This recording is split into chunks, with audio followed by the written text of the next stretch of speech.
In the world of rock and roll, things change all the time. Case in point, well, it was just days after I sat down with Geezer Butler, Tony Iommi, and Ronnie James Dio to talk about their historic reunion under the name Heaven and Hell with original Black Sabbath drummer Bill Ward. Yes, the same exact lineup that recorded that historic album, Heaven and Hell. That it was announced that Bill had amicably parted ways with Heaven and Hell due to prior commitments. So during this 1 hour hang-in with, you will hear me reference Bill Ward as part of Heaven and Hell, but the drum seat will be occupied by Vinny Appice. I mean, it's a whole different thing for me. The Sabbath is our, it's like a family, you know. We can go on and do shows like that and really do enjoy them. I used to play rhythm guitar in my previous band, and I just wouldn't even play guitar when I heard Tony. And so I switched to bass, and I just made myself sort of have to come up to his kind of standard on bass, and it just really inspired me that way. The album Heaven and Hell will always be my favorite album, favorite to make, favorite musically, and just because of the period of time that it was just so fulfilling, and I'm just sad that it ended when it did at that time, not sad anymore. The world is full of kings and queens who blind your eyes and steal your dreams. A truly legendary lyric from a truly legendary album and song. Of course, I'm talking about Black Sabbath's Heaven and Hell. As a matter of fact, that lyric meant so much to me as a kid that I actually put it under my high school yearbook picture. And now I have the incredible opportunity to come here to the historic Wroxall Abbey Estate just outside of Birmingham, England, to hang with 3 of the 4 guys who are part of this reunion: Ronnie James Dio, Tony Iommi, Geezer Butler, which is called Heaven and Hell.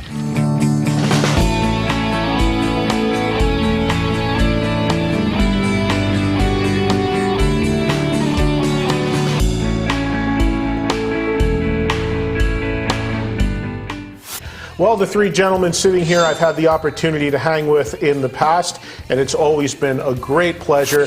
And this time around, it's my first time speaking to them as a unit. I'm talking, of course, about Geezer Butler. Geezer, pleasure to see you. How are you? Good. Ronnie James Dio. Edward. Good to see you. Ronnie was nice enough to buy us and the crew some pints in our stay here at the hotel, so appreciate that. Quite a pleasure. Tony Iommi. Eddie. Nice to see you, Tony. Thank you for making the time to talk to us about Heaven and Hell, as this lineup of the band is now being called. Many of you guys also, of course, know it as Black Sabbath with Ronnie James Dio, which is the title of an anthology CD that'll be coming out, or in fact may very well be out right now, and it features all the material that, or not all of, but some of the material recorded during this lineup of the band with Ronnie James Dio. And I guess the first obvious question, Ronnie, is how did this all come together? From the concept of doing the anthology, we wanted to do something a bit more special, a la a few tunes that have never been written before, never been heard before. So just with getting together with Tony to attempt that first stage of that writing, I think we realized how much we enjoyed working with each other. And probably, we seem to get together every 12 years. It's some kind of a locus factor that we have going on. I don't know what it is. So, you know, if we're still going 12 years from now, we'll be doing another one, and we can talk about that one. But again, from its inception, it was fun to do, and I think we enjoyed working together the way we always had before. And now we're in the midst of recording these things, or they could be out right now. One of the two. But that's the way it started, really. When did the idea, going back even further then, for a box set of the music that Ronnie made with the band, or I'm sorry, not a box set, but an anthology, when did that idea first come to be? Is it something that the record label brought to you, Tony, or how did that come about? Or did you approach them about it? I think it was come from various people, you know. We get a lot of fan letters asking why don't we do a box set. And my manager approached me and said, why don't we do one, and talk to Ronnie and Geezer and whatnot, and do one. But I don't know where the original thing first came from, but it was something we wanted to do. We really wanted to do that because that period needs to be out there. It really does. And we've got some great songs, and you know, we're really proud of what we've done on with that lineup. So I think it's, you know, it's great to have an anthology album out.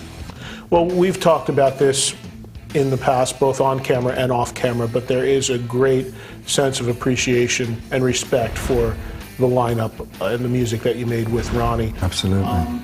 How much of that played into this, Geezer, for you to want to reunite this lineup of the band? Well, as Tony says, you know, we've been getting lots of emails and stuff like that on our various websites, asking if we'd ever contemplate getting together as that lineup again and going out. And it's just like the demand was just like incredible. I mean, I just thought, you know, it'd be great if it could happen. On the last Ozfest that me and Tony were on, we were talking about it, you know, it'd be nice to get that back together again. It's happened.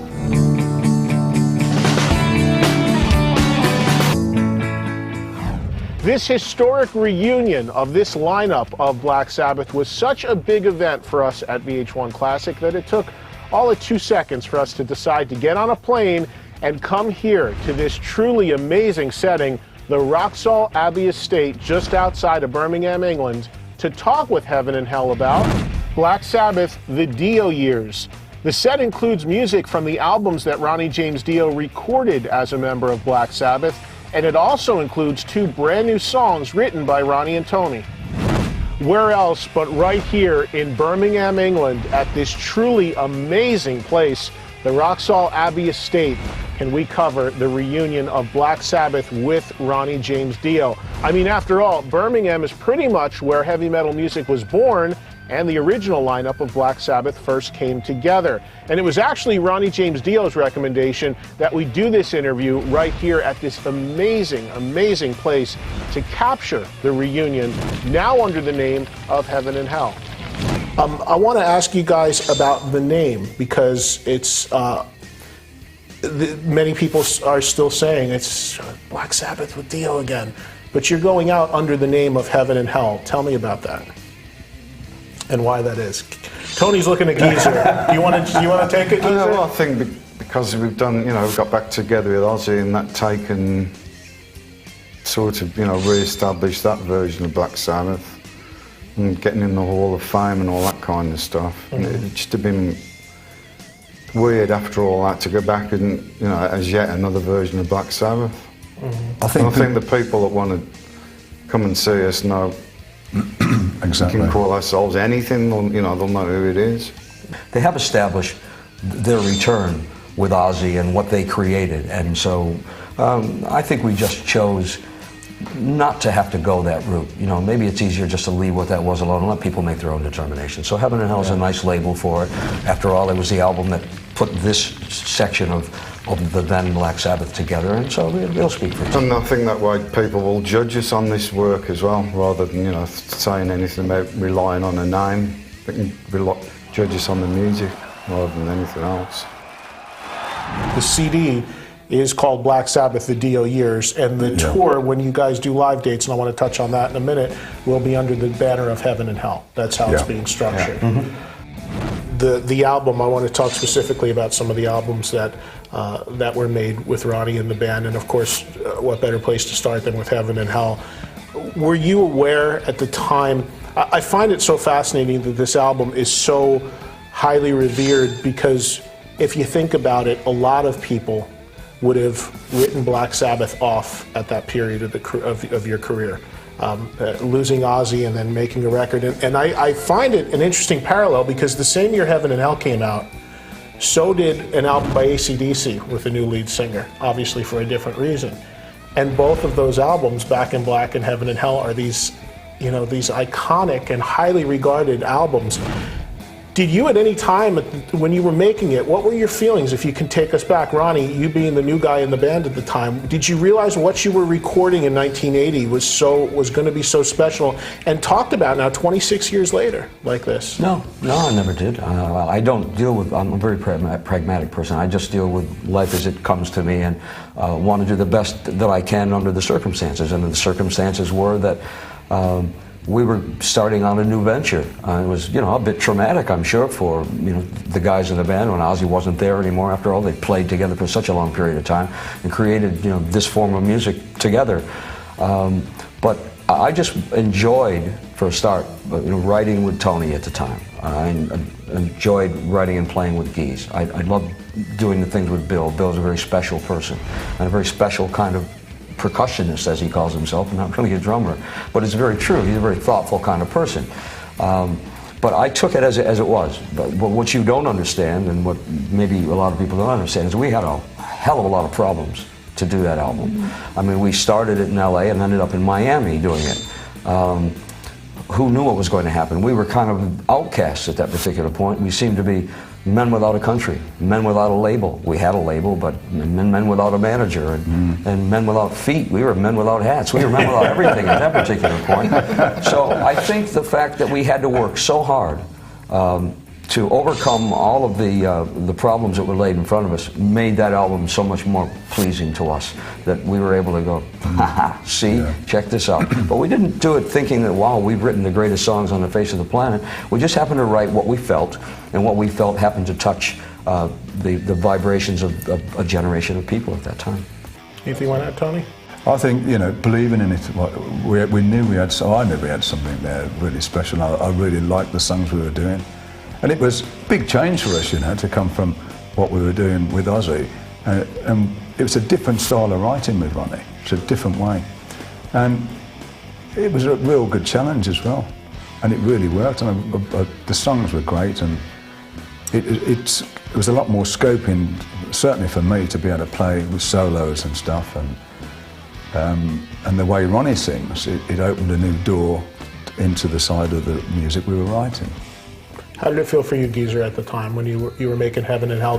Were you worried that the music, you may have known that you were writing such quality material, but obviously Ronnie had a great reputation before coming to you guys, as well as Rainbow and Elf and everything he had done up to that point. But were you worried that maybe it wasn't going to get a fair chance just because it was Black Sabbath with a new singer? No, I don't think we even thought about it that way. I mean, I actually had a couple of months out at the time for personal reasons, and so I had a chance to step away from it. And when I came back, I couldn't believe what I was listening to.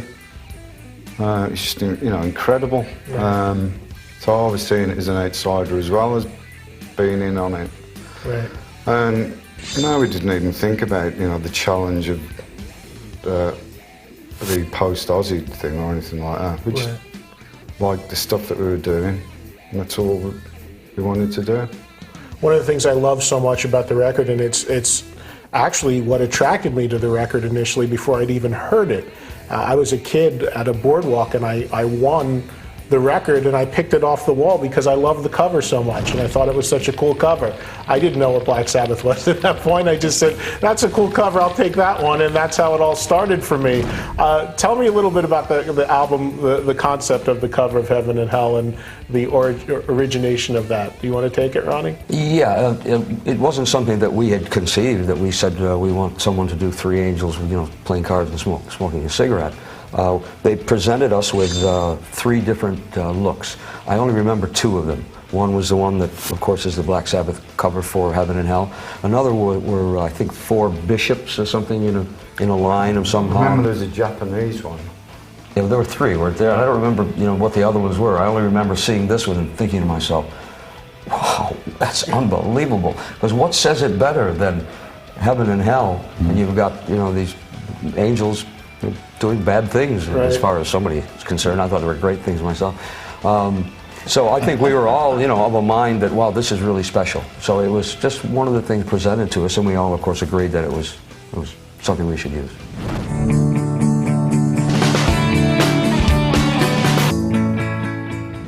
I'm VH1 Classics Eddie Trunk, and it truly is a treat for me to be here just outside of Birmingham, England, to talk about this reunion with three of the four guys that are part of it. Now, I got to tell you, the Ozzy era Black Sabbath I love very much, but the lineup and the albums and the music that they made with Dio on board is just as special. The great music these four musicians created can now be heard in a great new anthology called Black Sabbath: The Dio Years. featuring music from the 3 studio albums and 1 live album that Ronnie James Dio made as a member of Black Sabbath, plus 2 brand new tracks. Now trust me folks, I truly love the music that Black Sabbath made with Ozzy Osbourne. How could anybody argue with that original lineup? But I equally love the music that they made with Ronnie James Dio as a member of the band, and it really is a great treat for me to be here at this tremendous setting, the Roxall Abbey Estate in England, to talk to the guys about their reunion. Let's get back to more of Hanging With Heaven and Hell. Moving forward from the Heaven and Hell album, the second album that you guys did together was, of course, Mob Rules, which, you know, it's funny, you talk a lot about Heaven and Hell as being the definitive record of this lineup, and I think a lot of people would agree that it is, but that's certainly no slight on Mob Rules. Mob Rules was a tremendous follow-up. Take us back, Tony, to that period, making the second album with Ronnie, now that he was fully entrenched in the band. Well, we went into rehearsals like we'd always do, and just jam around different ideas, and then we'd probably get together at one point and start honing them in a bit more. Until the song took shape, you know. I think Mob Rules was on the Heaven and Hell tour, wasn't it? Because didn't we have to do it for that film? Oh, the actual track. Heavy Metal, well, the song, was on the film soundtrack. That's right. And we were actually on tour. Heavy Metal, right? The cartoon. We were on tour doing on the Heaven and Hell tour, and that's when we went to John Lennon's house. That's right. Well, you can't leave that just hanging out there. What happened there? You went to John Lennon's. Did you record it at John Lennon's? We did a gig in London, and this is like they wanted this song for heavy metal. We had a couple of days off, and I don't know how we ended up at John Lennon's house. But anyhow, we ended up there and just jammed it out, basically. Yeah, and he got a little studio there, and we set the drums up in the hallway of their house, and it came out, and to be honest, I really liked the sound we had in there. It was a great raw sound, and we never used that. We never used that one on the album. That went onto the movie, but not onto the. I think it went on the movie, didn't it? It did. We re-recorded the album because we wanted more cohesiveness, as we thought. You know, if it sounds, it would all be the same. It was a real raw sound, I thought. Yeah. I think we went there because Martin Birch had just done someone there. He had done Whitesnake or something, and he suggested the place, and so he knew the lie of the land. It was our engineer and producer for those albums, and so you know we obviously trusted him, so we went there. But that was great. I mean, we went, you know, snooping around all the different cupboards, and there's gold discs in there with John Lennon. Brilliant. So that's interesting. That's Where did you put yours? Tony nicked his Epiphone. It's quite a thrill, really. It's great. And then we go around the gardens, and you got all these big statues in the gardens and big monsters and stuff. Really, a different experience. It was. Yeah. That's interesting. I did not. So there are two of the song Mob Rules. There are 2 different recordings of it. The one on the soundtrack to Heavy Metal is different than the one that's on the.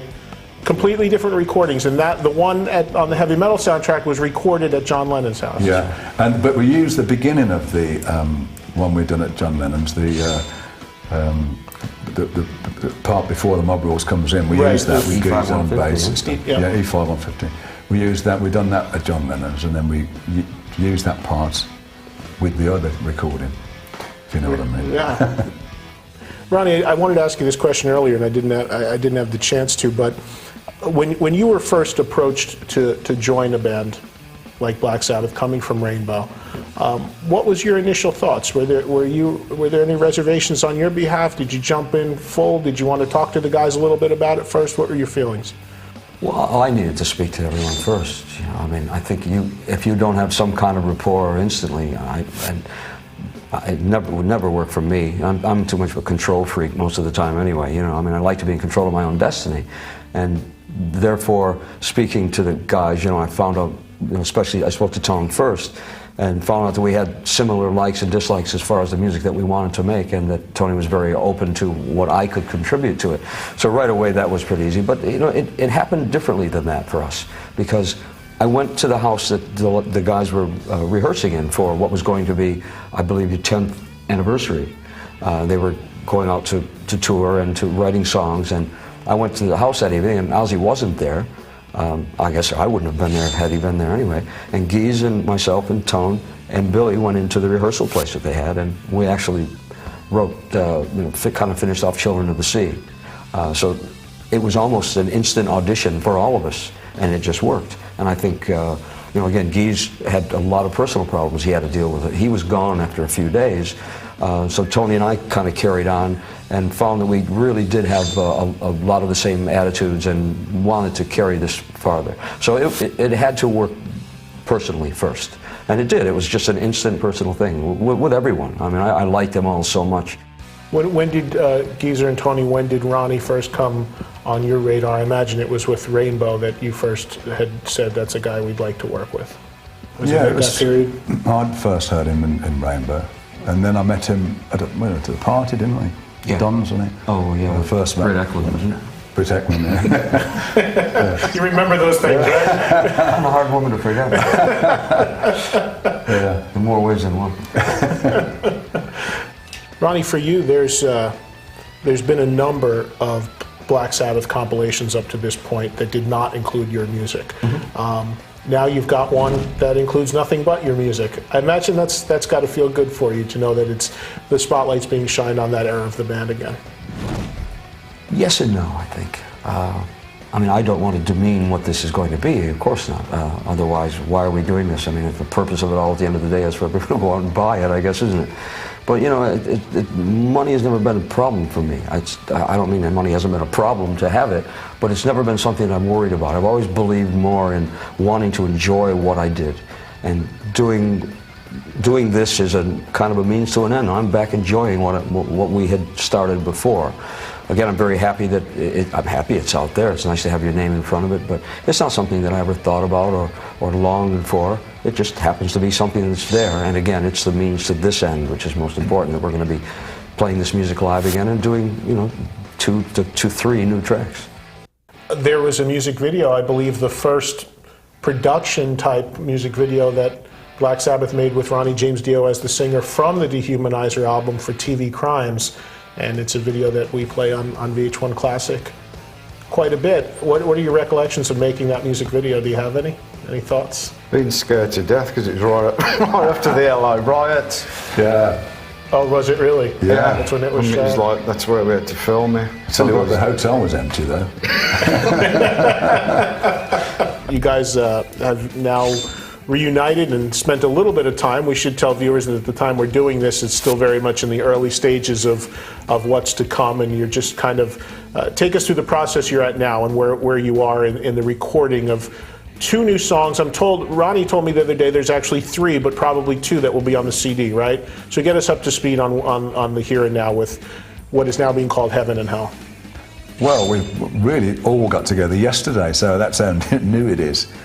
How about the writing of the material, though? Oh, the writing of the material was we've done it over a period of 2 sessions. Ronnie came over, which was great, and then we just sat for a week and just threw ideas around and basically got a rough idea of what a song was. And then we've done 3 tracks, as you said, and I think they're really good. Yeah. We got a real selection. We got a slow one, we got a mid-tempo one, and a fast one. So. And that basically, what else do you want? And that basically says all about the dynamic of Black Sabbath. I think that's one of the things that, whether it be the Ozzy material or the music that you made with Ronnie, that the band is known as the band that created heavy metal, more or less. But that's a little bit too broad of a statement in a way, or confining of a statement maybe, because there are so many dynamics to Black Sabbath's music, especially what you've done with Ronnie, and I'm sure that's something you want to preserve with these new recordings, right? Yeah, and I think when we write together, we go into the little bits and make sure that everything, you know, some nice changes and there's some real exciting parts in, and that we take care over studying the song, you know, instead of going, oh, that will do, you know, and we like to look at it and say, well, let's change this bit. Ronnie's good at that. He comes up, what about changing that part or do this bit? And it's a great way of doing it, I think. And then at the end of the day, you come up with a product that you're really proud of instead of going, oh, I wish we'd have done that, you know. Well, I think, you know, there's a great example of, you know, we shouldn't try not to take Geezer's contribution, although his contribution is as a writer too, but his other contribution, I think, was very evident on the Heaven and Hell album that we did. Geez wasn't there when we first went to Florida or anything. We actually put a backing track down and someone else played bass on it. And then, thank God, Geese came back. And suddenly, the song became what Heaven and Hell is, thanks to Geezer. And that's what he does. You know, his stamp as a player and the thoughtfulness that he puts into it before he even commits to it is very, very, very important. So, I mean, I think I needed to say that because it's easy for Tony and I to talk, oh, we said, oh, we wrote this and we're wonderful, and, you know, but Geese gets so little acclaim for being, you know, A, as great as he is as a player, and B, as thoughtful as he is as a person about the things that he wants to put in there. And so that's what this is. Tony and I we sit around and we write things that work for Tony and work for me, and there's the basis of the song, and then we give it to Geese, and suddenly it becomes this other animal, and that's just so important, I think. Well, it's like yesterday, you know, as soon as he plugged in, fired him. It makes the... You went and tried to find that bass player the first time around, right? Heaven and Hell guy. Where is he? Yeah, I'm only here to advertise I'm through. Yeah. No, as soon as he started playing yesterday, it's on. Well, it's that magic, you know. Yeah. It's just that combination. It's just great. And we shouldn't, of course, slight the contributions as a writer that you made with Sabbath during the Ozzy years, for sure, not. as a lyricist and the things that you had done. And you also do some production work as well, right? Geese, that's something you're into also? Only on my stuff. Right. I don't really get involved with anything else. When I joined the band, Geese came up to me and I said, well, I kind of write lyrics, and he went, oh, thank God for that. Thank God for that. Oh, I hate writing lyrics. Was that a necessary evil for you during the Ozzy Well, years? there's never been any lyrics otherwise. He did. I mean, talking for him, he actually got thrown in the deep end, and he really did come up with some great stuff. Absolutely. It's good when when you think of a subject. It's the hardest part of it. It is, yeah. Think of what you're going to write it about, and it's just hard to keep coming up with different things all the time. And then, of course, he wanted to play. So he wanted to concentrate on what he was playing. Right. But he was lumbered with the lyrics as well. So, and quite often or not, it was in the studio while we're recording it. Yeah. He's still writing lyrics, and then Ozzy go, "What's this bit here? What does that mean?" You guys are recording the new material that you're doing together right now, just down the street at Tony's house, actually. That's got to be a good comfort zone to work in your house, I would imagine, Tony. And Great for me. It's great. Ronnie's got to fly from Los Angeles. Not so good for him. but to have this... There's some great studios in LA, you know. And they're very close to mine. Hey, I'll be in LA tomorrow. Oh, I didn't know that. Well... But you're going to be you're going to be recording this music. You're just at the early stages of getting sounds at this point right now. And Tony, you were telling me earlier it's important to you that the new music is going to be self-produced, and that you are very much looking forward to trying to capture as much of it live in the studio as possible, right? Yeah, I mean that's what we're doing at the moment. Once Bill's got his drum sound and whatnot, we'll go in and try and hammer that, you know. And I think it's good the way we're doing it, because there's no big producer in there that's telling you what you've got to sound like, and we're getting our sounds that we know how to do and coming out with what we want to do, really. Mm-hmm. Well, when I first heard them, when Tony sent me the MP3s, I just thought perfect stuff, because it goes exactly what you expect from the Heaven and Hell era Sabbath kind of thing. Mm-hmm. It's like we're not trying to go modern or trying to, techno or whatever. Thank goodness. It's just really... we didn't play them, really good. Let's not. You weren't there the day they brought the rappers in to do the backing tracks, Geezer. Live shows. Probably most of the people watching, that's probably what they're just dying to know about. What can you share with us at this early stage about what to expect as far as the live situation? How much touring do you want to do? Will there definitely be live shows? I imagine that's going to be a big part of this, right? I bloody hope so. Yeah, well, all that's going on now. It's all being put together now. We can't tell you exactly where we are because we don't know ourselves yet. Right, right. This is a great touring band, and we love to get out and play. That's what we're all about, is to get out and play live. And it's a great band, and I think we're good live. I know the fans are extremely excited and cannot wait, and I'm one of them. So I look forward to the live dates, and of course the CD Black Sabbath, the Dio Years, a great anthology that will include some of the new material we discussed, and of course material from the 3 previous studio albums with Ronnie James Dio as a member of Black Sabbath. And remember, if you go to the live show, it's under the banner of Heaven and Hell. We should let people know that that is what it will be billed as. So, guys, it's been an honor. Thank you so much. Edward. Appreciate it. Ronnie, thank you. Thanks, Eddie. Tony, pleasure. Thank you so much. Heaven and Hell. I want to thank all the fine folks here at the Roxall Abbey Estate, which truly has been a tremendous setting for us to cover this reunion. And I want to thank all our great crew here in England as well. Hope you guys enjoy this great reunion of this really legendary band, and pick up a copy of Black Sabbath, the Dio Years, and get caught up on all the great music that Ronnie made as a member of the group. Thanks so much for watching. I wanted to write as dark and heavy as I could, and what better vehicle than Black Sabbath? I mean, it was wonderful. So that, coupled with the fact that I liked them so much and that I wanted the band to succeed because I felt they really deserved to be back where they were. They invented heavy metal music, you know, with Ozzy, of course. I'm not taking anything away from Ozzy, and he was so much a part of that, and of course is again. But my time was special with Sabbath.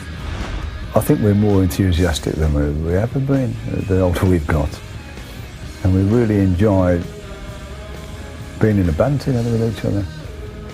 I don't think any musical instrument can ever be mastered. There's always something more to learn on it, and I like to push myself and always try and, you know, even if it never becomes part of any song or I never play it publicly, I like to know that I can do it myself.